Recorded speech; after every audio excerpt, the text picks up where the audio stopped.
pena que dá dor nas costas, porque o bicho é baixinho. E é por isso que eu prefiro as cabritas. As cabritas têm seios e alimentam os seus descendentes. No mundo animal existe muita putaria. Por exemplo, os cachorros que comem a própria mãe, sua irmã e suas tias. Eles ficam grudados de 4 semanas, velados no dia. Os animais têm uns bichos interessantes.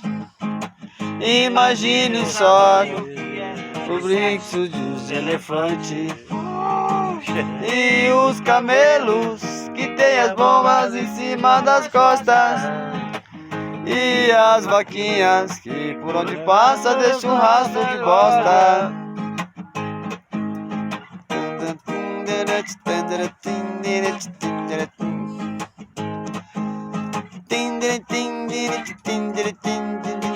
Vai! As pombas quando voam, por incrível que pareça, ficam sobrevoando com seu cu mirando em nossas cabeças. Daí vem a rajada de sua bazuca anal. Já tem bomba com mira laser, o tiro sai sempre fatal.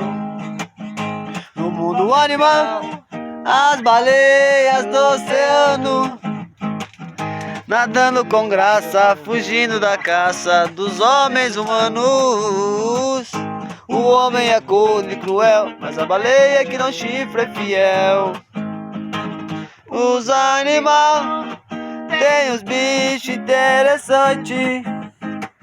Imagine só o que é o brilho de um elefante.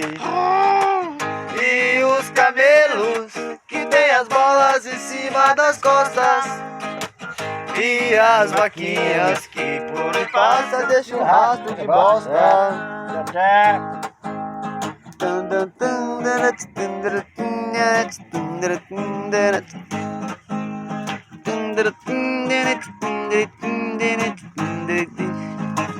Os animais têm os bichos interessantes.